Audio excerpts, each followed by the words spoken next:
Welcome back. This is Munter, and I'm with Lugsy and Jacko once again, and you are listening to the Maximum Cricket Podcast. This is episode 21, and we are talking a lot of T20s as we build for the World Cup just weeks away. India, South Africa, England, and Pakistan. We are talking Blackcaps kits. Do we rate the new one? We're doing Combined 11s. Out or not out is about cricket brands and what it says about you.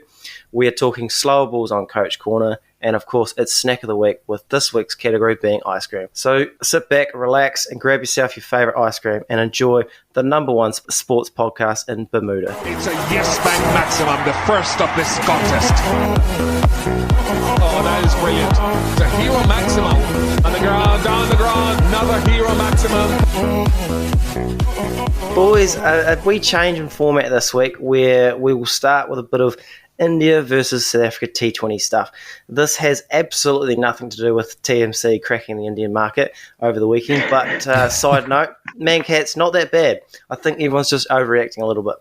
Yeah, they're in the rules. Hashtag Mamba mentality.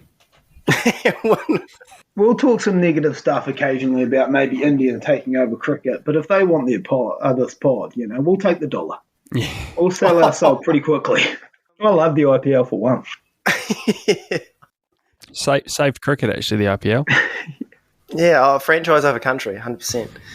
Boys, so we won't deep dive into this series too much because there's only been 2 out of 3 T20s played, with the other, I believe, Wednesday morning for us Kiwis anyway. But just a quick wrap up. Game 1, South Africa only made 106 and India chased it down 2 down with plenty of time left. South Africa were at one stage 5 down for 9 runs and 15 balls. Boys, just quickly, imagine the carnage in that change room. Imagine 9, 10 and 11 padding up in the third over. It's quite the sight. Yeah, been there, not fun. Can confirm. So yeah, I mean, if you're a batter and if you're a bowler in a T20 game, I think there's like some rogue stat that if you bat after 8, you on average are going to face like 4 balls, sort of 12 overs of batting, let yourself nestle in and then accelerate and accumulate. Complete mind shift, but yeah, tough to be the tail padding up then, that's for sure. Yeah, once you're over that absolute carnage at the start of, potentially you don't even watch the first couple of overs, you're just sort of getting a drink, really settling in, and then you've got to realise you're out there. But once you get over that initial carnage, I wonder if anyone thought, I've got a chance here. This is, I might bet 12 to 14 overs. Mm. Work your way up the order, sort of thing. Good for the average. Yeah, good for the average. We not out 30 not. Yeah, we 30 off 40. Jacko, were you ever thinking, like, if I get a couple here, like a wee not out, I could move up the order? Do bowlers think of that? Yes. Constantly. Yeah, play the hot hand. Mine was ours was rogue. We were like, I think I was batting at 9, and we were 7 down in the 5th over when I went out to bat. So the last ball of the 5th over, we lost our. Actually, I think I was batting 8, so we lost our 6th wicket. And I was batting with like our last batter, obviously, because I wasn't one. And he gave me maybe the hardest fist bump when he greeted me at the edge of the block. Shit, yeah. Looked me dead in the eye and said, "You and me, mate, 15 overs. Nothing silly." How good as you and me? Yeah. As I thought, sweet. I'll get 25 off 20. Feed him some strike. We get something defendable. He's got a good plan. I'll stick with it. Next ball, full 6 stump. Hang the bat out to dry. Schnick, caught keeper.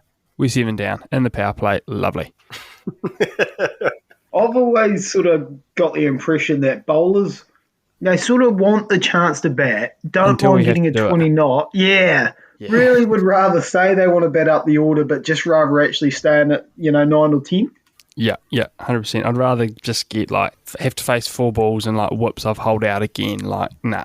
I was generally an opener or I'd bat sort of 3 or 4, so I'd normally be padded up all the time. But how soon do you guys normally pad up?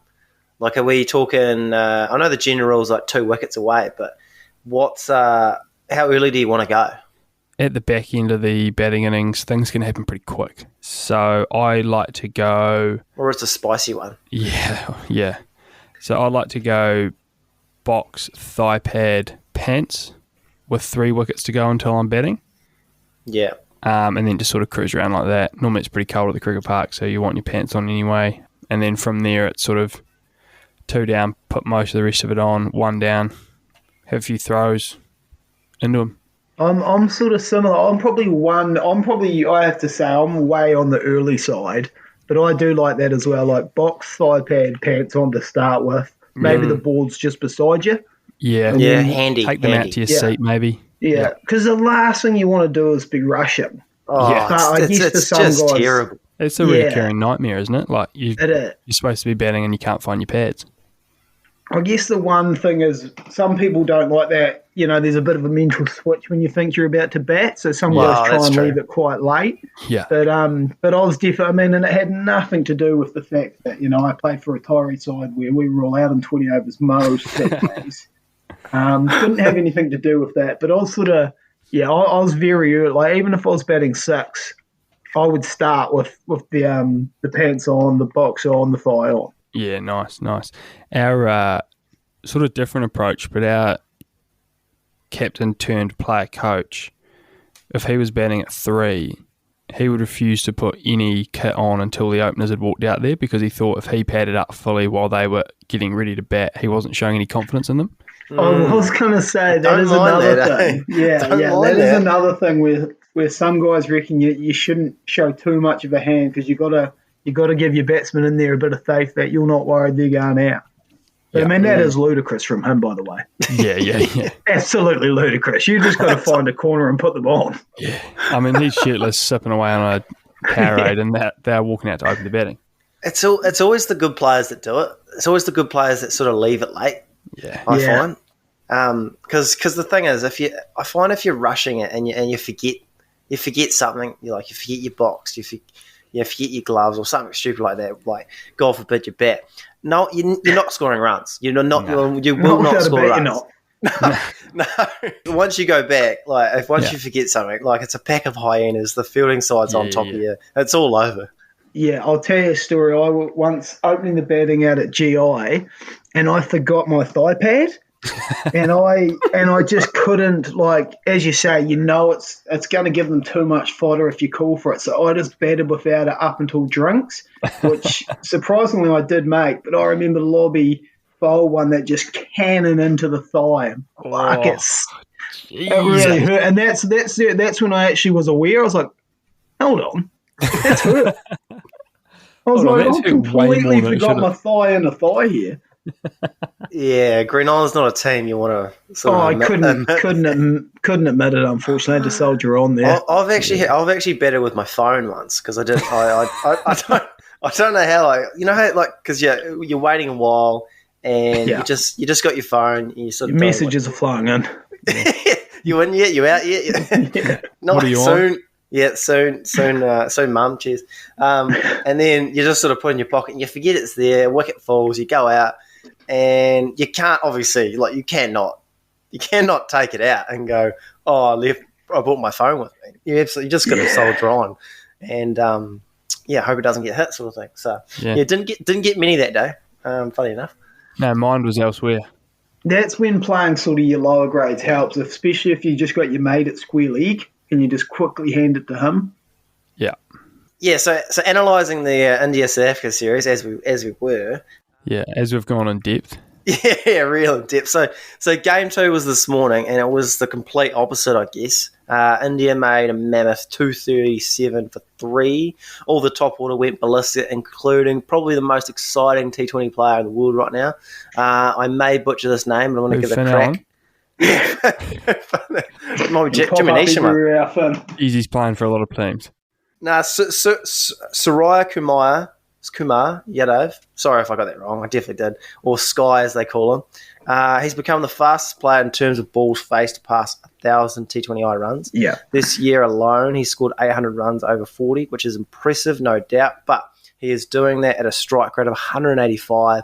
He is incredibly destructive, and he hits at 360. It's pretty impressive. It'll do a job. He will do a job. And in reply, Temba Bauvma. No, I fucked that up. I think that's right. I think it is Temba Bauvma. Bauvma? Yeah, it's Bauvma. Yeah, that's right. Okay. So he showed the Indian bosses who overlooked him for his own domestic league that they were wrong by making back-to-back ducks. So I actually couldn't believe it when I seen that this morning. Do you want a Super Smash gig or are you free? He's come out. I had some other stuff prepared, but he's come out. He's come out and said, like, you know, it's really disappointing I didn't get picked up. I'm really hurt and that sort of stuff. I'm seeing it well. I can't wait to get back into South African camp and sort of, you know, show what I'm made of. And then he just gets back-to-back ducks. Oh, outstanding! It's tough look for the brand. It's tough. So he's probably not going to get picked up ever. They end up making 220 odd. David Miller got 100 off 47 rocks. Didn't they have like a partnership of like 190 or something in that game? It was something ridiculous. So there must have been, because they were only 3 down. I saw a stat, yeah, they were like the first team to have 180 plus partnership or something and lose a game. Yeah, that's quite wild. Yeah, David Miller, obviously, who hits a massive ball and has actually for a long time now. Yeah, he went guns blazing. The Cop seemed a bit slow, was he? Did he? He maybe tried to anchor the innings and went just slightly a touch slow. Probably don't recommend anchoring an innings when you're chasing 16s. No, I don't know. Apparently he said sorry to David Miller about his innings. So I don't know if it was a case of he just couldn't hit him. Yeah, I've been there. Yeah. But yeah, like South Africa, I think they're a decent side. Although it kind of highlights to me just how India are going to miss Jasprit Bumrah, who I believe's got that back injury. It's not looking likely he's going to be in that World Cup. But they are hopeful. He's arguably the best death bowler in the world, on top of being a pretty outstanding new ball threat. How do you see these guys' chances, and how badly are India going to miss Bumrah? Yeah, I mean, whenever you take sort of the best player in their position away, you're always going to be worse off. I feel like potentially you can get around a bowler, like depending on conditions and sort of some creative management of your team, you might be able to get around it. But again, those are the players that I guess, as we've talked about in the past, like your number one bowler might not be your best player at the tournament, but he'll win you the tournament in the finals. So I don't think it's going to affect their sort of chances to get into that sort of knockout stage, top 4, maybe even the final. But when there's 10 needed off the last over and you can't throw the ball to Bumrah, that's when like it's really going to notice it, is at crunch time. So I don't think like overall it'll affect where they end up massively, but it might be the deciding factor in that last game or that last little sort of crucial moment. Yeah, it's a good point, because if you think about taking Trent out of our bowling attack, you really just it sort of opens things up a lot. Like he's that guy you rely on. Same for Bumrah with them. Like you rely on him to sort of set the tone at the start, and then anywhere in the innings, if you need something, he's that guy you just chuck the ball. Yeah. So yeah, you take that out of the attack, and it sort of it opens up obviously 4 overs that you've got to get from somewhere else that you'd have locked in for him. And in general on the series, I think India sort of, I mean, obviously it's going to be very different in Aussie, but sort of flexing their muscles a wee bit here. You know, winning these first 2 games pretty handy. Obviously, you know, David Miller 100, that can happen on any day, but India looking pretty strong again, and they've obviously been pretty comfortable in Aussie the last few years. So yeah, it's very open as we talked about, but India sort of flexing their muscles a bit. Yeah, I just think with India peaking too early. Oh no, I just think they've got so much depth with the batting like that. Like if a good batsman like missed out, like say Kohli missed, like he was injured, they could potentially replace most of Kohli. Whereas with Bumrah, I just think the drop off from Bumrah to the next crop is quite. You can't replace the best bowler in the world, really, can you? Nah, and you can't. I just think the rest of the bowlers are sort of, especially at the death, they are struggling. So if they can fix that, I'd put them like as favourites. But I mean, you know, I think all these teams have their flaws. So I guess we'll find out. the Caps summer has started with a bang, and by bang I mean they have unveiled just an absolutely delightful, fresh, clean, new grey and black number for the T20 World Cup. First of all, boys, are we a fan? Big fan. Yeah. Love the massive kit. one. Hat's poor though. The hat, you reckon? Yeah, not a fan of the hat. Actually, I'm looking at it now. Don't like it. Looks like a Milo cricket hat. Poor hat. Just, I know what you're saying. shirt, I'm looking at it poor right hat. now. It's got so for those that can't see it, it's got like, I don't know, it's like grey at the front, and then the rest of it must be black, is it? Yeah. I don't know what it is. It's not as clean as the top. Maybe it's not separated. It needs to be like have a white trim in there somewhere. It's just not quite as clean next to the jersey either. Like just a plain that Blackcaps hat with the silver fern on it would just top that off, and they fumbled the bag. They were like almost there. They almost nailed it, and then they just sort of missed it at the end. I guess we talked earlier in the week. We talked about our top 5 Blackcaps kits of all time, and does this make the list? And I've gone through the archives, and I've sort of come together with my sort of top 5. There's a 5 or 6. I think for the number 5, I'm a little bit torn, but I'll sort of list a couple of options and we'll go from there. I also have the worst kit, save for the end. It's just terrible looking back. So I'm going to start with 5 or 6. So for me, it's between the late 90s, and I'm talking like we've got the teal. It's the nostalgia of being a wee nipper, I guess, is above the chest teal. Yep. Below is nice and black, separated by a lovely white fern. And I just think that's the appropriate amount of teal. Not too much, not too little. I think there's some other kits, just looking here, that have too much. Some of them not enough in my book. Yeah. So for me, I don't know. There's something about it I like. And I'm sort of toying off between that one and the one around the early 90s, but not 92. I'm talking about the Jeff Wilson one. You know, when it's sort of it's black at the top. It's black at the top, grey at the bottom. It's got some red sort of diagonals. Yeah. I'm just picturing like Jeff Wilson against Australia, hitting the winning runs, sort of going for a run, and there's something about those two, so I'm sort of split between those two. Moving on to my top 4, the 92 World Cup. You know, look, has to be there. It's got to be there somewhere. Yeah. It's kits that the team does well in, generally the public like, and I think the 92 World Cup gives the older crowd ticks a lot of boxes. Yeah, the same sort of feel like 2015 did with us. A rampant home team doing well vibes. We all love to see it.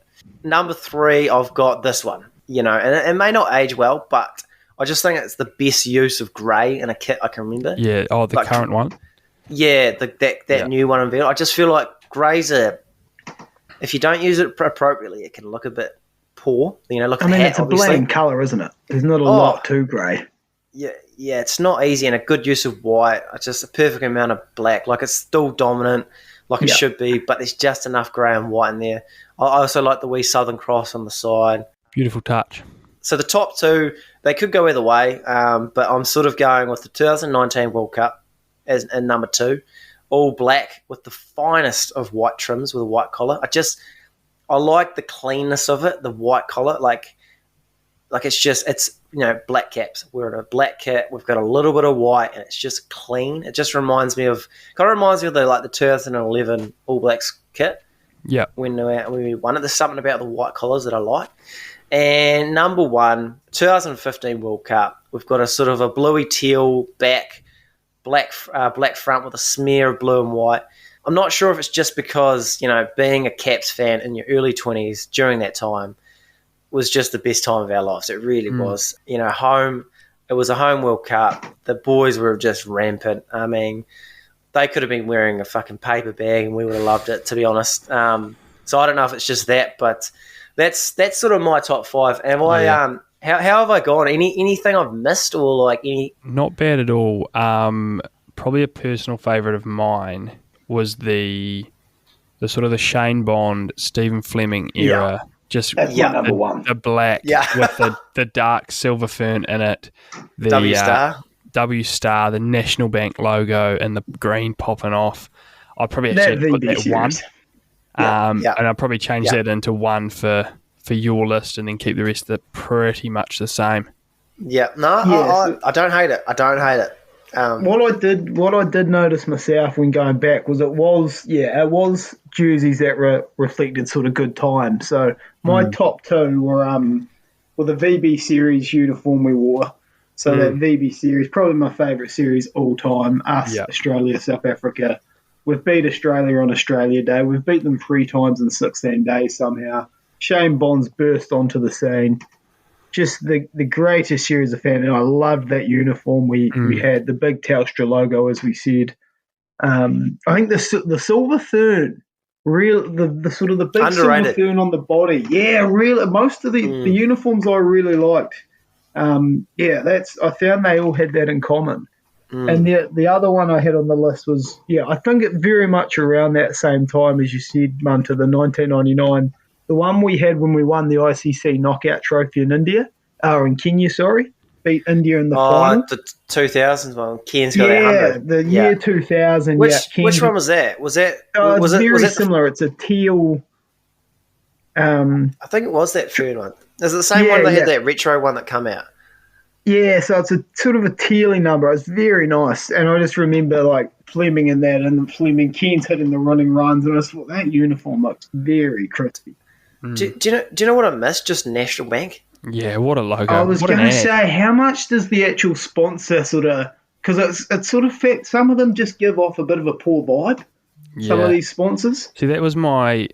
And I know you had the 15 World Cup up there, Munter, but I feel like they got the blue wrong. I feel like they went a bit too far into the ANZ blue as opposed to that teal.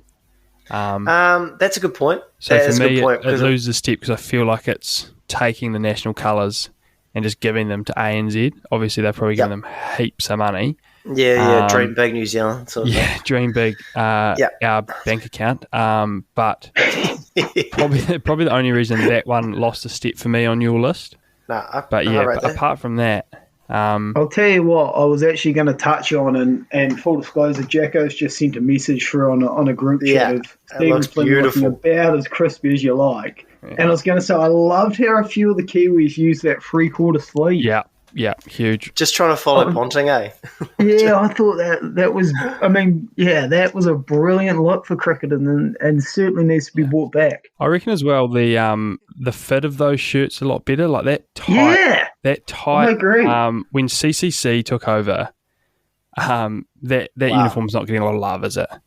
I'll tell you what, that was the worst one. Like they've come back. They've actually, obviously they've made the kit now, so they've actually sort of figured out how to make a kit eventually. But the ones they started with were absolutely atrocious. And what year are we talking there? I'll see if I get a photo through. But it's basically from 2000 and it's late 2000s, early 2000s. Yeah, and I mean it was coming off. It was coming off the back of sort of West Star and the National Bank and that sort of golden era kit.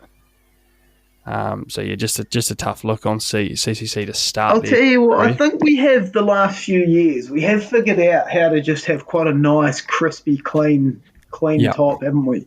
We've kept it pretty simple, but they're pretty tasty, our kits for the most part now. Yeah, they're starting to do it really well.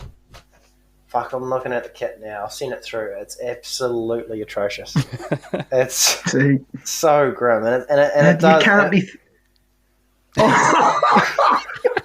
That's a clean AliExpress fake. That's what it looks like.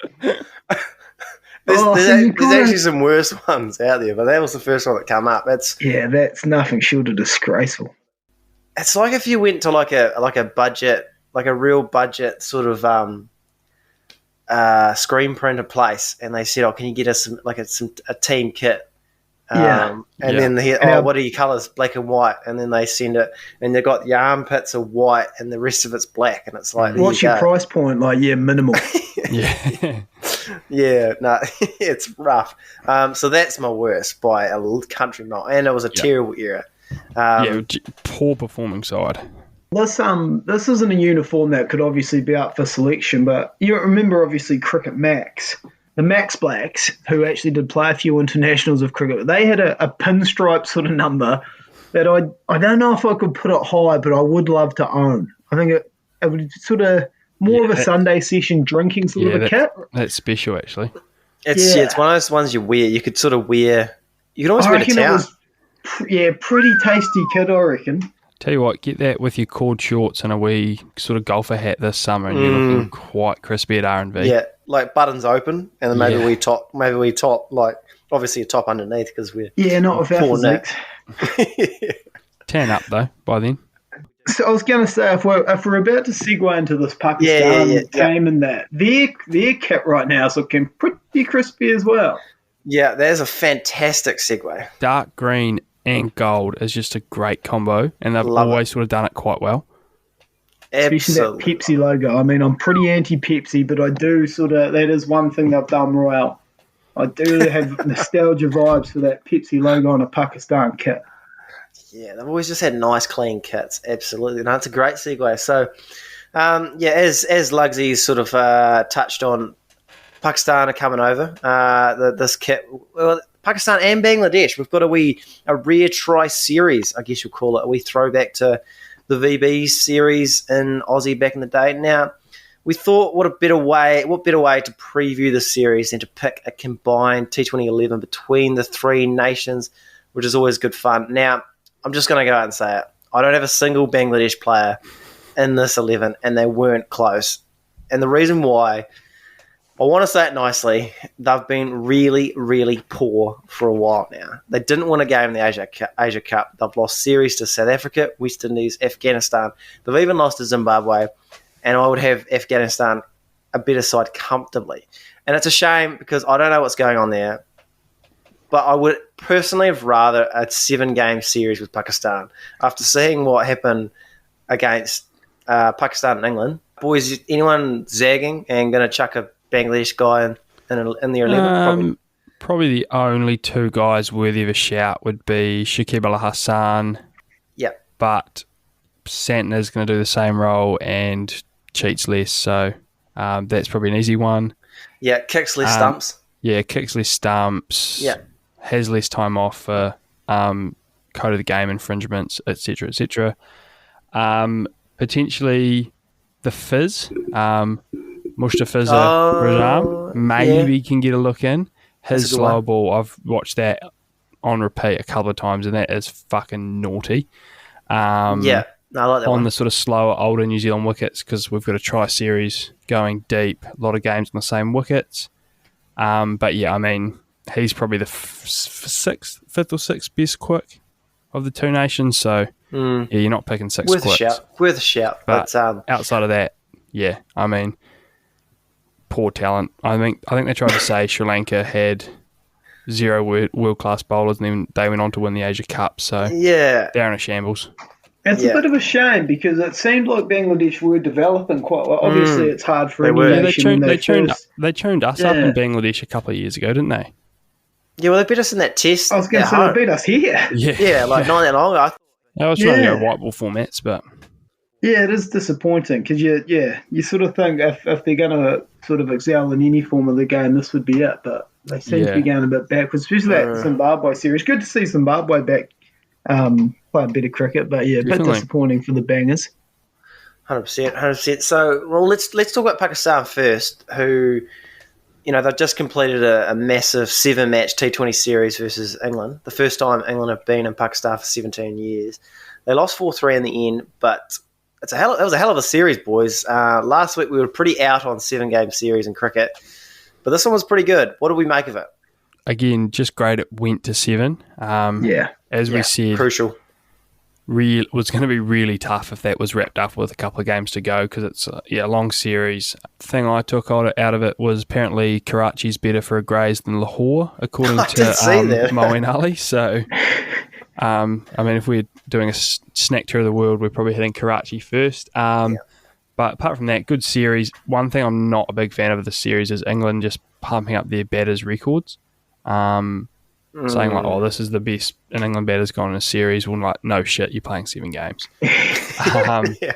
Outside of that, the cricket was really good. And, yeah, went 7 games, so outstanding to have a decider. I think good for the format, but, again, it needed to be competitive. It did, and brilliant to watch. Yeah, I think, as we say, if you have a 7-game series that can go the distance, and then it's going to just build drama throughout and be fun. Obviously, as we've touched on, if it's 4-0 after 4, then that's when they're going to be a bit dull. Interestingly enough, I was just going back to that VB series. That was actually in the final when we played South Africa. That was a 3-game final series. Wow, But South Africa tuned us up, 2-0. And sadly, no room for the third game. So, but yeah, on the Pakistan-England series, I think we sort of touched on it, but a lot of big scores. A lot of big scores throughout 2020s now. Like, consistently teams going over 200 at the moment. So, and I guess that's where maybe, like, as we were talking about with the bowling, like, that's where bowling is becoming so. If you've got a guy that just isn't going the distance, it's so valuable these days. Because it seems like every team can score 200, pretty consistently. Yeah. I think England actually unearthed a bit of talent over there as well, or players stepped up a bit. The depth is ridiculous. They've got they had no Butler, no Stokes, no Bairstow, no Livingston. Obviously, no Morgan and no Jason Roy, and obviously those guys aren't playing for different reasons. But to bring in to pass 200 several times without those guys, and just bring on Harry Brook, Phil Salt, Ben Duckett. Like, I mean, they probably have. It's them and India have the biggest depth in white ball batting. Like, it's actually ridiculous. I don't even know how they're gonna fit. Like, I don't know who's going to be in their number 111 going forward. It's going to be quite interesting. I guess, like, their bowling, I think we talked about, like, missing a guy like Bumrah. Like, I think missing Archer is obviously massive, but it's awesome to see Mark Wood back. Like, the rest of the bowling's like they're all good bowlers without being world class. I guess it's just hard to replace a world class bowler, isn't it? When we're talking world class players, Babar Azam is just incredible to watch. Jeez, can build an innings, like, play all around the ground without going too crazy. And then when he needs to hit the big one, he can just pump it. So that will be exciting to see when he's over here. Best all format player. I think it's pretty clear. I think he's potentially surpassed the big 4, hasn't he? Without even getting into the big 4, he's gone past them. That's genuine. Yeah, it's just he's going to be in his own sort, because like the Fab 4 was only the Fab 4 because they're all the same age, and I guess that they're all declining at different rates, and eventually it's just going to be Babar Azam by himself, probably, I would say, in terms of all format stuff. Oh yeah, he's exceptional. So we'll move on to the old combined 11 between New Zealand and Pakistan, as sort of a cheeky way of basically talking about who to look out for the series, and sort of broken up this hypothetical side into segments. I'll sort of list some contenders and then we'll go from there. So the segments are top 3, middle order, finishers / all-rounders / spinners, and seamers. So let's start with the top 3. So the contenders are, we've got the number 1 and the number 3 T20 batters in the world, Mohammad Rizwan, Babar Azam. We've got New Zealand captain, Kane Williamson. We've got the number 7th ranked Devon Conway. We've got the experienced Martin Guptill, and we've got the Messiah, Finn Allen. There is also Shan Masood, but he wears clads in international cricket, so he is well out. There's no way he is definitely. If we're ranking him, he's don't worry definitely about packing your bags, mate. Yeah, leave your clads off, mate. Yeah, leave your clads at home. So look, it came down. I had 4 players, and I could only pick 3. So I couldn't split Babar Azam and Mohammad Rizwan. I just I felt like they're a couple. They have to go together. Number 1, number 3 for a good reason, and they've got all these massive partnerships. Yeah, and we don't have number 2 either. So no, and that's India. And I've gone with number 3. I've gone Devon Conway. Thought you might have. Yeah, I do love my Conway. I tell you what though, Finn would have been close. Finn was very close. Yeah. There was a part of me that thought I don't want 3 guys that work it around. Yeah, because I want a bit of power in there, but I just couldn't split up. I just couldn't put like Babar Azam, Rizwan. Like there's a case you could put maybe Finn Allen at 2, and then either Conway or Rizwan misses out, and then you've got a power at the top. I do think he's going to be special, and I'm just going to come out and say it. He should be playing ahead of Martin Guptill. He surpassed Martin Guptill as a T20 player. Yeah, I'm just going to say it. That's where I'm at. I mean, you've been building up to that for weeks, mate, so I'm glad you finally sort of come out and said it. And I totally agree. I endorse that comment. Like Martin Guptill, ODI cricket, definitely. Yeah. Well, if he's got the time, definitely. T20, give me Finn. Yeah, my only thing, I agree with your top three 100%, and I just think Bubba's that class above. He doesn't need the power to get the results, so I think you still can get that acceleration, especially with only two guys back. He's going to do it with less risk and more consistently, so yeah, love the top three.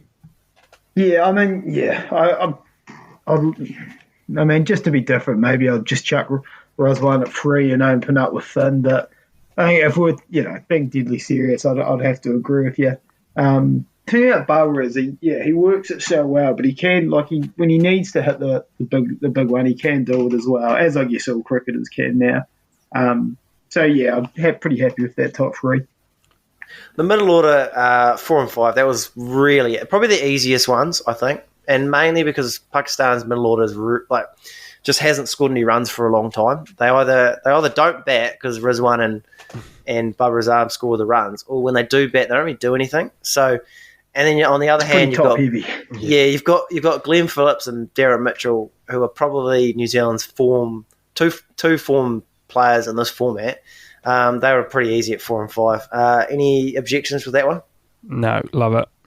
I like that you're playing this straight as well, Mantra, of not moving anyone down. I like what we're doing here. Yeah.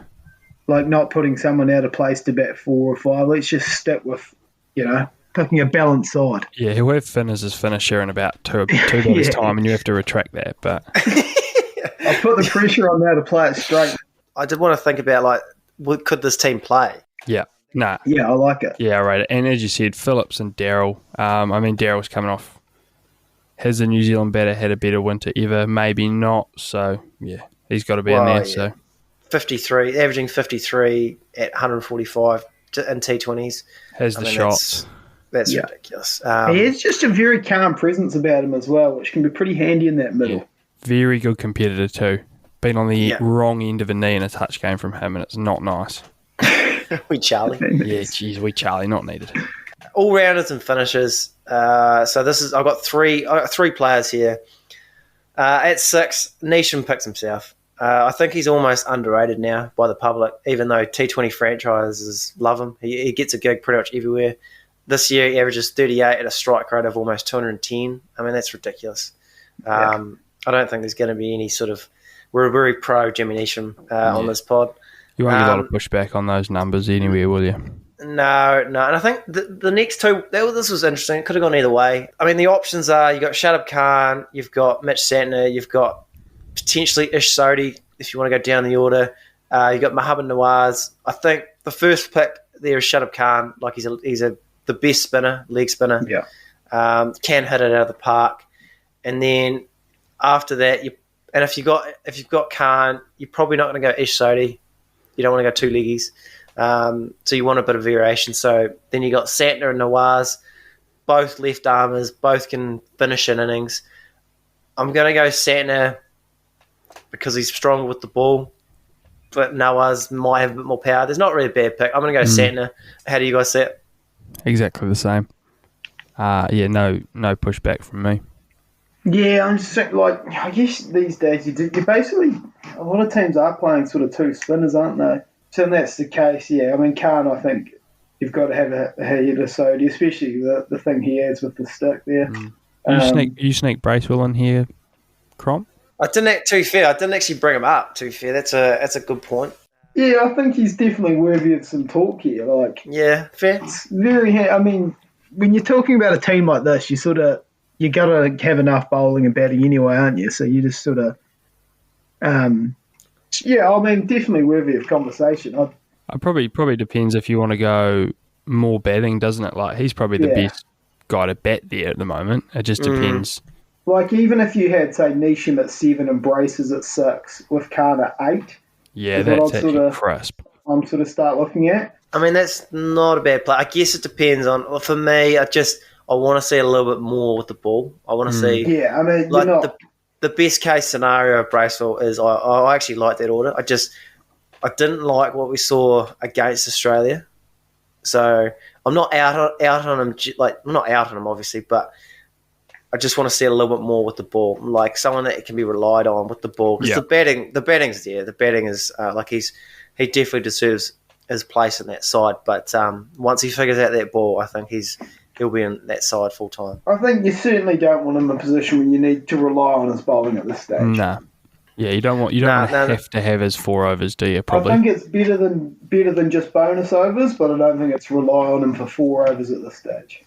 Looking towards the seamers, so I've got 3 seamers here, like very, very hotly contested. Like New Zealand, we've got Bolt, we've got Southey, the pace of Ferguson, even the pace of Milne, he's a shout. Pakistan have incredible pace. Like they got Harris Ralph, Hussain, and even Afridi can push 150. It's going to be that exciting seeing them on these shores. I think Afridi and Bolt are a step ahead of everyone. I think 2 left armers, both swing it. Afridi's a bit quicker. Bolt probably a little craftier through experience.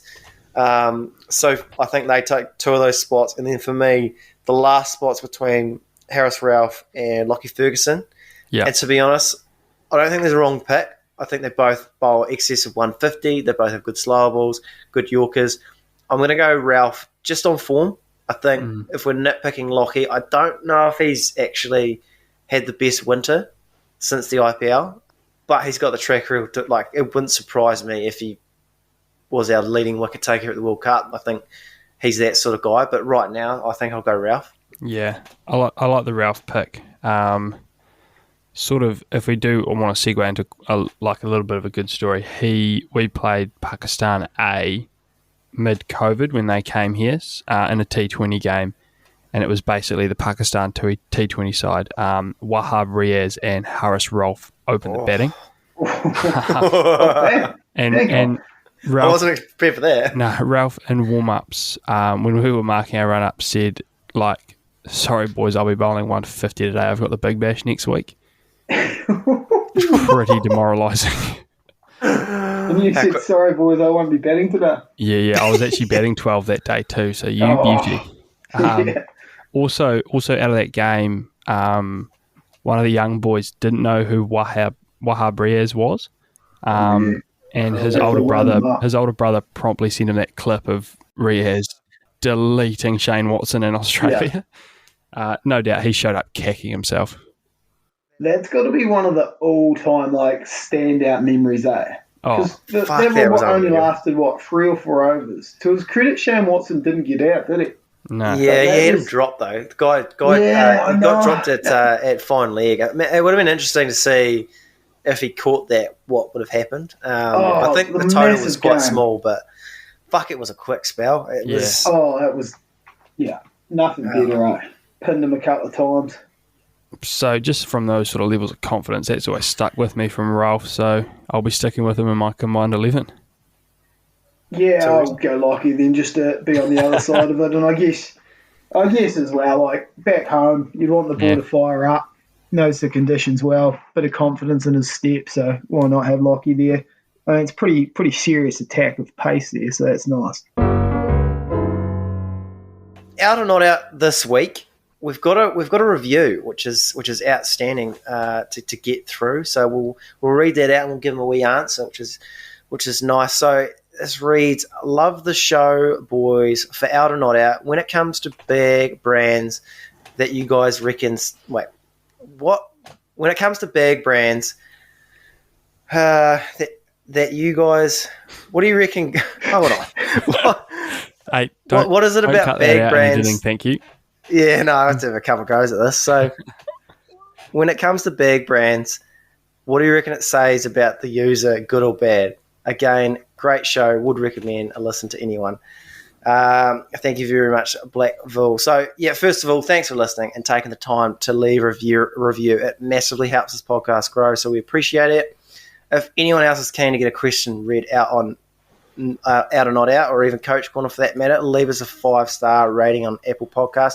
Follow that up with a review and then leave your question. So, Question about bag brands and what it says about owners. A fantastic one because it could lead us down a wee path. Jacko, I believe you've got a wee something for the listener.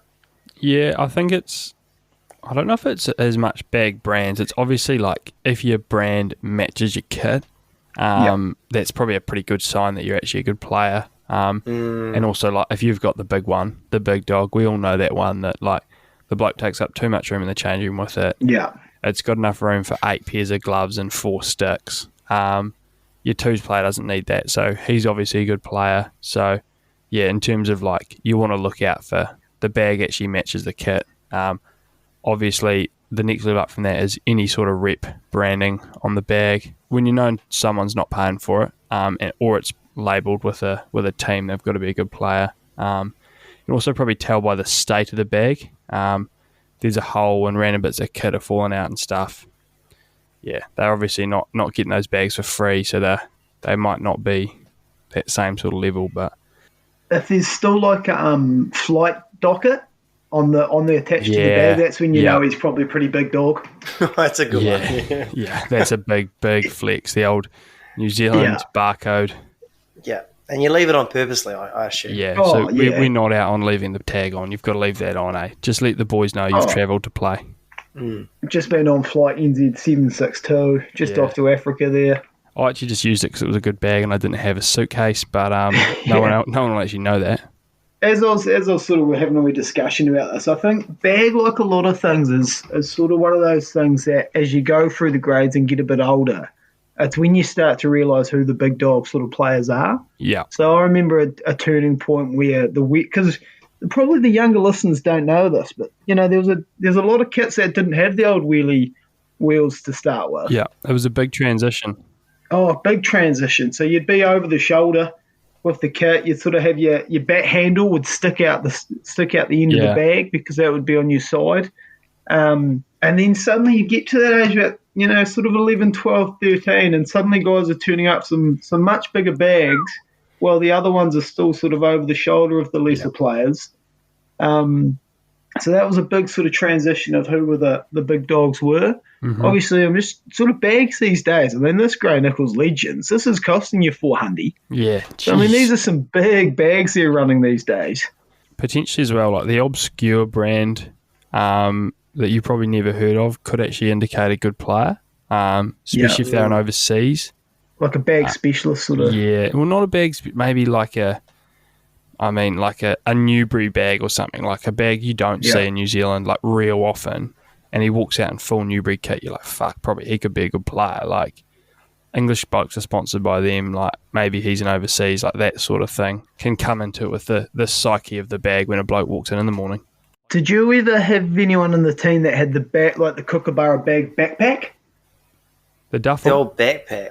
No, there was a genuine backpack you had that would only get probably, it was one of those things like you'd have your gloves at the bottom and then the guy would sort of leave the backpack open, like close it as much as he could while still having the pads showing. Oh, is it like a half kit? Yeah. Like it was just a pretty sort of, you know, it was the kid that's getting forced to play. They're not scoring runs, are they? They're not scoring runs. No, not at all. No, too easy. So I actually don't know if we answered your question, nor do I know if there was an out or not question in there. But well, I think it just retains to like. Yeah, I hope you got a little bit out of that. Yeah. The big thing is you want it matching. You want it matching. When I like the matching. You want it a decent size, so you're not embarrassingly having it over your shoulder. You don't want to take up too much space in the change room. That gets a bit annoying for everyone, but just a good clean bag. Yeah, and you want the wheels to work. Yeah, the wheels are crucial. It's screech across the car park. If the wheels aren't working, fuck me, you're not scoring 20, mate. You also want it like evenly weighted, just so when you're like not pulling it's sort of like it. You don't want it like sort of tipping over. It's actually quite an embarrassing sort of scenario when your bag sort of keeps rolling over. You don't want that. You do not want that.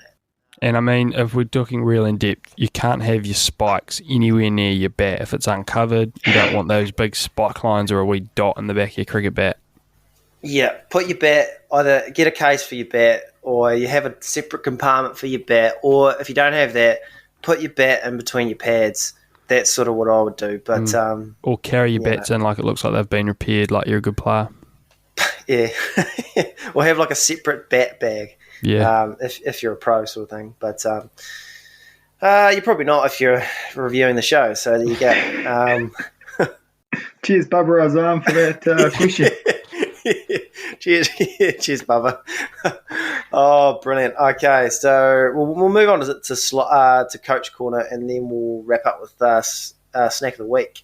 Starting today, you will play like winners, act like winners, and most importantly, you will be winners. If you listen and learn, you will win basketball games. And gentlemen, winning in here is the key to winning out there. So this week on Coach Corner, we've got how can you pick a slower ball?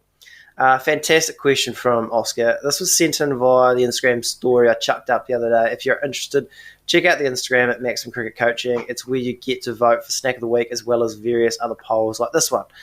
On another note, we had heaps of questions around getting confident while batting and sorting out nerves and transferring net form to middle. I might try and get someone else on to help that because it's a good topic for another day. But for now, we'll just sort out the slower balls. Okay, slower balls, interesting one because they are fast actually taking over the game as the short formats take over, and every bowler needs to have a few. But as batters, we don't really talk about facing them and what we really should do which is, so again, it's a great question. I would say, first of all, we want to figure out what kind of slower ball the bowler has. At club level, I'd be surprised if they had more than one, maybe two. But as the standard increases, it's pretty widely accepted that you're going to need a few. Speaking of that, like Jacko, like how many slower balls would you have? Fair to say there's a few going around? Yeah, there's definitely a few. And I suppose as things happen, new ones become that sort of it slow ball. Like I know the knuckleball's been the one the last couple of years. But yeah, I mean, personally, I've got two that I use like pretty much every game if we're playing white ball cricket, and sort of one that's a little bit in the locker at the moment. But I'd probably confidently say I've got three I could bowl in a game. My view on it is you've got to have one that can go each way, ideally. So you need an off cutter and a leg cutter, or I guess one that can go either way, so that you can take it away from each handed batter, or you can spin it into cut it into the big side if you need to. Is sort of my take, because if you've got big side, small side, you want to be bowling into that big side and cutting it further into the big side, because that's where you're trying to get hit. I mean, ideally two, and if they're good, if they're doing a job, you should only need two. Don't fucking listen to AJ Ty and get 17. That's ridiculous. Oh, 100%. And as you can tell, there's a few, and if they're done well, they're pretty hard to pick. Like at least the first time you're seeing someone bowl a slow ball, you're probably not gonna pick it first time. I think the best idea is to sort of pick them after they've bowled them. Notice, that was a slow ball, and then make a mental note, what did they do? Did he roll his fingers down the side? Was it at the back of the hand? What's it actually doing off the pitch? Is it grabbing? Cutters obviously can hold a bit more depending on the wicket. If you're at the non-striker, you can have a good look at the vantage. You can look at the hand. Side note, don't get man-catted while you're doing that. And then after that, once you start figuring out the bowler's towels, you can potentially attack that slow ball at the death. Yeah.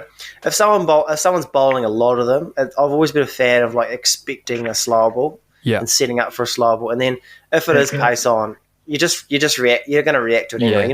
It's not going to hit you. You're going to do something. That was going to be the point. Is the biggest way to combat it is, even if you can't pick it or you don't know which way it's going to go, set up to hit the slow ball and then react if it's pace on, because your body will take over that way. Whereas if you're setting up for pace and they do you with a slow ball, you're out basically, or it's a dot. But that would be mine. You've got to try and look at the hand, I suppose. You've got to try and see if there's a towel, and that comes down to conversations with guys that have played against them before.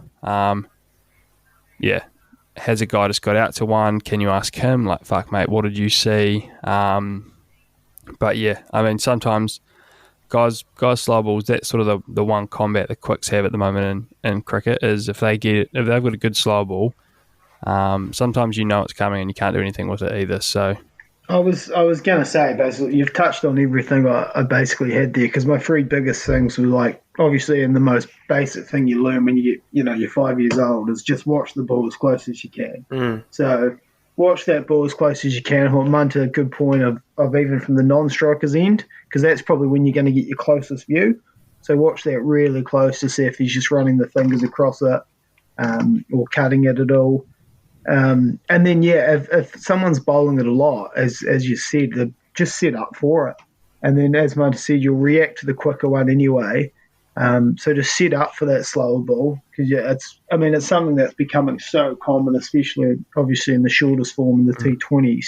I mean, it's more of, I guess, a club cricket thing we're giving advice on, because if you're an international cricketer with the amount of tape we have now and you don't know, pretty much every ball that's in a guy's arsenal, unless he's, worked on something new or something, you should have a real good idea of every bowler's, what balls they've got in their arsenal. So for club cricketers, just watch the ball as close as possible. And then just look to just set up for it if it's something that's happening a lot. If you are watching that ball, you might not see out of the hand, but the revs the ball will have will most likely be different. The seam will look different coming out of the hand as well. Yeah, unless it's like a perfect back of the hand sort of jobs. Like if it's a cutter or it's maybe not a knuckleball, it won't rotate backwards. But if it will look different. It will look a lot different than like a normal pace on delivery. And once you sort of figure out those tells, then you can sort of go from there. I've always found, especially at club level, like the back of the hand one's quite an easier one to tell. The off cutter can be a bit tougher, but like if they're, especially if they're really trying to hide it well. But I think if you see it a couple of times, especially at the club level when the bowling's probably, obviously not as high a standard as that next level up, if you watch it closely, you'll figure it out. Club level, most guys will have max 2, and they're not going to be like a couple of elite, like really top end club cricketers will have like a genuinely elite slow ball. But outside of that, it is going to be a guy trying to do it out the back of the hand, or their best crack at a knuckleball or an off cutter. Really, are the three you're probably most likely going to see. And like if you can't practice a knuckleball heaps, it's probably an off cutter is going to be your stock standard one to see. So look for that seam to change, and I think the best thing is you want to have a plan for it. Like you don't, as Munter said, you want to set up. You don't want to be like beating for pace and holding out because you're like playing a silly shot. Like it might be you're setting up to not slog it, but use it to try and get 2 or something. So go into the game with a plan on what to do with certain slow balls and go from there. Jacko, where do you land as a bowler on how slow your slow ball should be? I know, some people think, if you're a 150 and it's just that slight bit off, 140, then that's better because they're just going to not know a big difference and go through their shots. Whereas some people think you've got to really slow it right up, completely fool the guy. Yeah, to be honest, I think it's like at that level, guys are going to be probably unless you're actually bowling 150 plus, that change in pace probably isn't the biggest one. You need, it's more like deception in the ear, and I think that's where the knuckleball became really popular, is because it had that sort of was weird in the ear as opposed to it was weird in the ear as well as being slower. So I think that's where it comes into it. Making sure you're deceiving a guy in the ear and the flight's different than just straight up and down. Because I've found I've got one that can look like a beamer and bowls guys with Yorkers when they're ducking and stuff. So yeah. Chris Kenshaw. I was going to say, Kenzie just straight to the top of the mind, eh? I always found it was better. It was always harder when it was banged in. When you didn't have time, I find if it floats and it dips, you've got time to react. You might not hit it as well, but when it's sort of banged in, maybe back of a length sort of thing, and it reacts off the pitch, it slows off the pitch, that can be quite difficult to adjust because you've got to adjust quite late rather than in the air. when you're banging it in, it is going to like grip more, and that's that floaty one that are better. I guess at that stage, if you're looking to hit regardless, those floaty ones you're swinging at anyway. Like if a bowler bowls a half volley, you're swinging. So if it's slower, you're still swinging. Like it's not changing your plan. Whereas if it's into the deck and you're swinging and suddenly it grips and moves one way, then your plan is going to be tested a lot more. Jacko, is it time for snack of the week, you reckon? Yeah. Sorry, I didn't see that on the run sheet. But I like it because ice cream's a dessert and you do dessert last. That is good. So, as we said, it's been a change in the order. Nothing to do with our Indian overlords at all. But last week, I actually thought it was going to be an even contest between jet planes, crocodiles, sour Coke bottles, but it really turned into anything but. Yeah, wire to wire.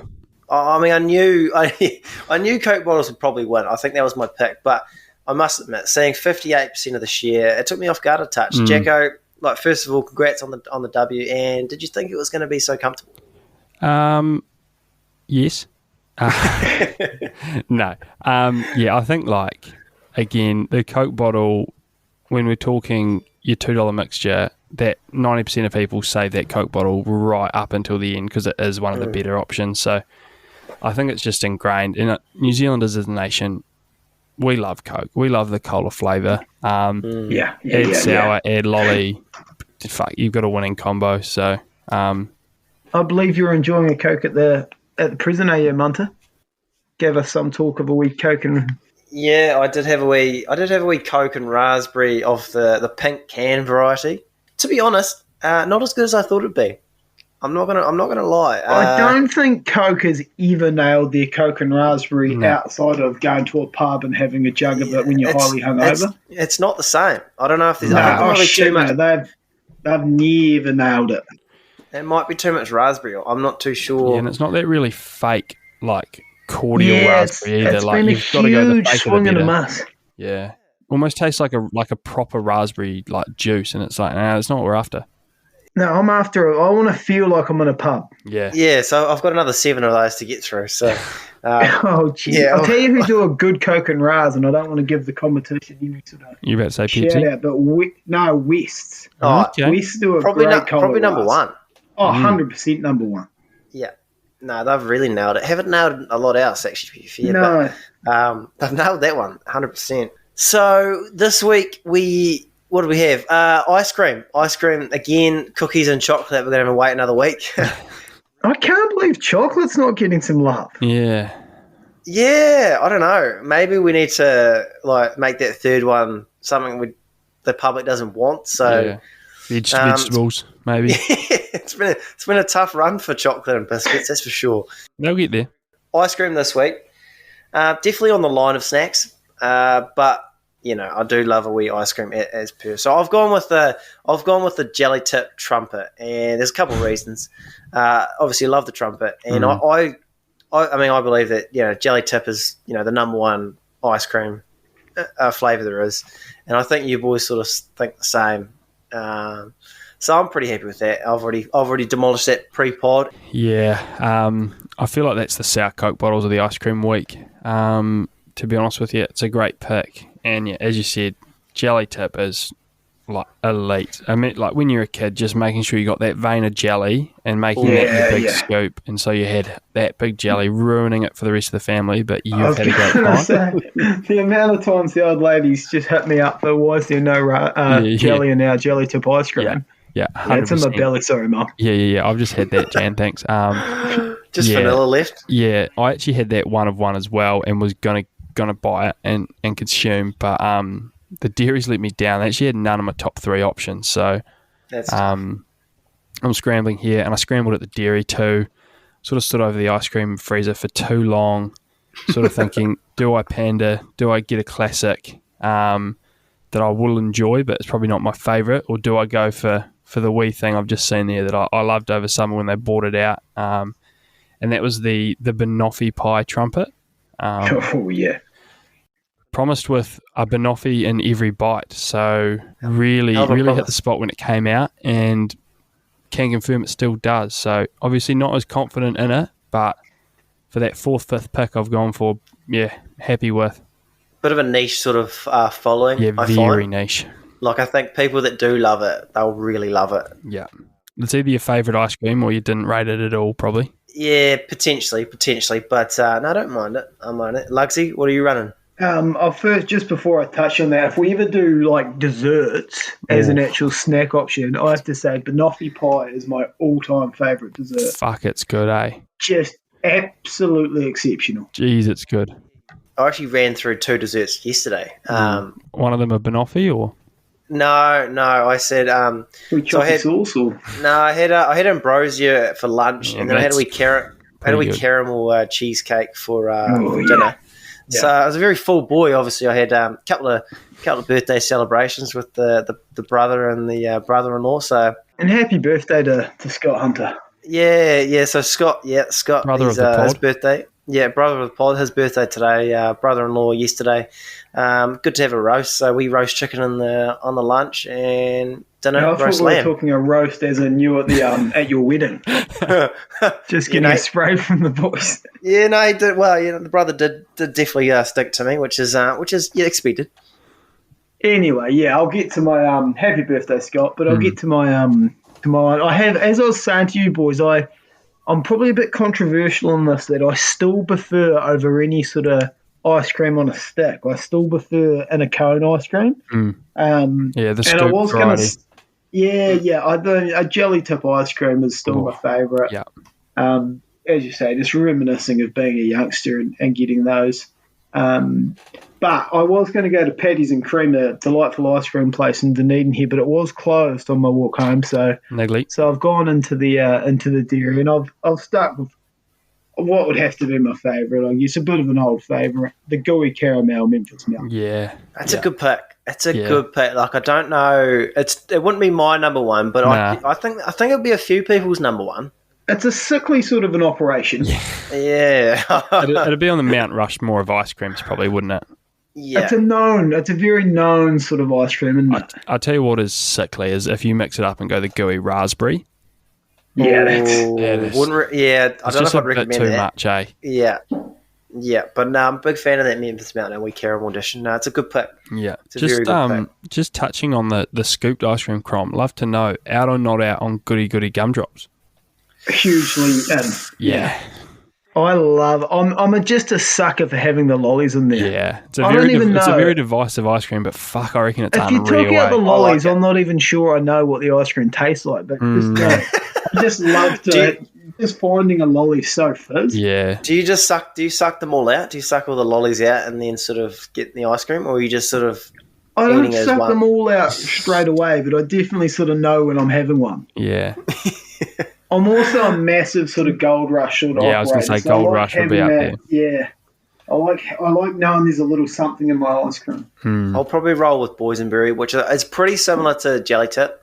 We shan't give away our secrets, because if we do a second round of ice creams in the future, we should go ice cream on the cone. Yeah, go scooped. Yeah, I like it. Like a scoop of ice cream. Yeah. No, I like some pretty wild flavours these days, I'll tell you that. Tell you what, if any of the boys go near a choc orange, I'm done. Just choc orange chip. Orange choc chip. Walk off Orange choc chip, nothing short of exceptional. Hokey pokey. Yeah, hokey pokey does a job. Has its place. That's all right. It has its place, and that's with some other chocolatey dessert. Yeah, on a sort of chocolate lava cake or something. Anyone balls enough to just go straight French vanilla? Yeah, Sandra Miller, I believe. I was gonna say there's a few sort of vanillas out there. Same blokes that think a man cad's all good, maybe.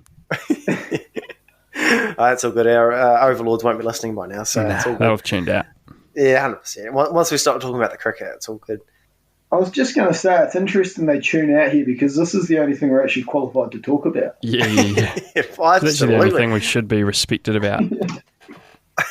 Yeah, guys have put away snacks for fun. We can't score runs or take wickets, but we'll demolish a snack. That's us for another week, and it's been a great week for TMC. Top 5 in New Zealand, top 10 in South Africa, Australia, UK, Sri Lanka, Germany, and of course the number one sports podcast in Bermuda. Potentially could make a trip out there. Maybe one day. A live pod from Bermuda sounds all right. Yeah, just need a couple more Patrons actually. Yeah. Just a couple. So, no, we also we've got another guest coming on next week who's a Black Cap, and this doesn't happen without our award-winning listeners who have been unreal, and it is humbling because we don't get that sort of success without you guys. So, like, we joke around a lot because it's fun, but a lot of work goes into this, and I tell you what, it's a lot easier getting stuck in when you have the support of our listeners. So, I do thank you. So keep on listening, keep rating, keep reviewing. It really helps the podcast grow. If you want to help even more, we have Patreon. We're going to need a few more patrons to go to Bermuda, but hopefully one day we'll get there. At the moment, you'll get early releases, but we have a few things planned. And lastly, but not least, Lee. Was it Leastly? How do you say that? Last but not least. Last but not least, that's right. Thank you to Jacko and Lugsy for turning up every week and making TMC what it is today. Have a fantastic week, fellas. Catch you next week. Thanks, mate. Cheers, mate. Catches.